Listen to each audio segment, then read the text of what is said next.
Hello, everyone. Taylor here again with Foundy, and today I'm going to quickly show you how to create an ad campaign as well as check the results of your ad campaign. So as you can see, we've just landed here in the dashboard area. What we're going to do is come to advertising and set up ads. You can see a few different options here. I'm not going to go into all the details of the different campaigns here because we've likely already talked about that. But for quick reference, web and mobile ads, these are going to be your standard display banner ads across the internet. This is probably where 85–90% of folks focus their time with advertising on Foundy. Video ads, these are connected TV streaming video ads. It could either be on people's TVs in their living room as they're watching, say, ESPN, for example, or watching some type of programming, or it could also be pre-roll video that happens through the mobile and web devices. So if I maybe am on a news app or, ESPN is that example. If I'm on ESPN app looking at sports news and I watch one of those videos, there's always a 15 to 30-second video that you have to watch before the actual news blip that you're looking to watch is available. That's what these video ads are. They're great in the sense that you can't skip them. So users, if you're setting up a video ad, somebody can't skip that video. They have to watch the full thing. But we're going to jump into web and mobile ads. These two are kind of the main focus area for a lot of people. So I'm going to show you real quick. The process of creating a campaign, regardless of which option you choose, is pretty much the same with a few slight variations. So we're going to name this test campaign. We're going to, you name it whatever you want. I'm just naming it test campaign. Let's say we've got a release or a show going on sale on Friday. So I'm going to start the campaign on Friday the 13th, run it for the next 2 weeks here. I'm going to apply. You can see the date range. Total budget for our standard web and mobile display ads, there is no minimum spend. So you could do $100, you could do $10,000. We see quite the range depending on the project and obviously the budget. I am just going to put 500 in here for example purposes. You can see this $34.38. That's splitting that $500 over this flight date, these 2-week periods. So it's going to average around, it should be averaging around $34 per day spend. Location targeting, as you can see, you can do country, states, cities, zip codes. You could also do, well, to some degree, you can even do continents like Europe. You could do all of Europe. For today's example, I'm just going to put in United States. If you're a show promoter, for example, or festival promoter, you can also do DMAs, which is what a lot of live event promotion focus will be on. I'm not going to go into detail, but you can do as many locations as you'd like. Now we're going to look at domain targeting.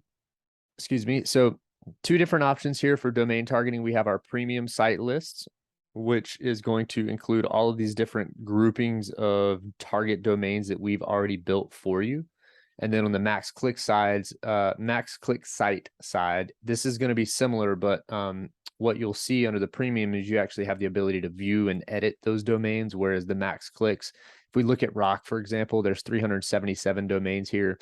This is going to be a wide variety of Rock websites. It could be news and entertainment publications that just report on entertainment in addition to other news. So a little bit broader targeting, whereas if you look on the premium side, if we look at Rock, you have only 73 domains. So the difference here is on the premium websites, the campaign's going to be optimized for premium impressions. So it costs a little bit more to advertise on these sites. We're just trying to get brand impressions on those sites. So the optimization is going to be for deliverability and getting those impressions, whereas on the max click sides, it's actually optimized to drive traffic, which is why there's a broader group of domains. So if we click on manage, you'll see here that you have the ability to look at all of the domains within this preset. You can, you can customize these and remove some that you don't want. And you could, of course, also add in, let's say, NewYorkTimes.com. You could add these in and then rename this and actually save it as a new custom domain list of your targeting options. Really cool, because what that will allow you to do is then have, if you see here at the bottom, you can now see like custom Grammy list, custom Rock. These are all custom lists that I've made as examples. So let's just say you're going to pick this Salt Lake Domains. So that's going to be domain targeting. In addition to this, that you also have the ability to target based off of interest or contextual advertising. So we have a lot of different options here. Of course, most of our clients are focused on music. So if we just type in music, for example, you can see all these different genres. You can see, you know, Broadway musical theater, quite a bit of different options for targeting. You know, if you're promoting live shows, we also have concert data, concert goers, people likely to buy concert show tickets online. We have festival information for targeting. Cool thing with this is you have, of course, interest groups, but you also have contextual targeting, which is a big thing that we're hearing a lot about in the industry for 2023. These are going to be, you're probably going to start hearing a lot more about contextual targeting. Foundy already has a lot of contextual audiences. If we take this out of here, you can click on contextual and just see all the different options, excuse me, options here. Now, a quick thing about contextual, what that is essentially doing is pulling in audience data from things that people are sharing and looking for across the internet, whether it's Google searches, you know, etc. It's a really strong targeting tool, especially when a lot of third-party targeting is starting to kind of go away a little bit with the new laws. And I'm not going to go into all those details, but so let's say you want to add in concert data. Because I was under contextual, you only see one here. If you go back to all, you'll see them all. So I'm just going to add a couple of these in here. A thing to note, it's not narrowing this audience, these domains. It's not going to target these domains, only people that fall within these audiences. It's actually an or. So it's going to have two, think of it if you do meta ads, kind of two different ad sets. A portion, half of your budget's going to go towards these premium sites. The other half is going to go towards these concert goers and concert music festival listings, wherever they are on the internet, not just these domains that we've targeted. From here, you'll scroll down, you'll drop your URL in here.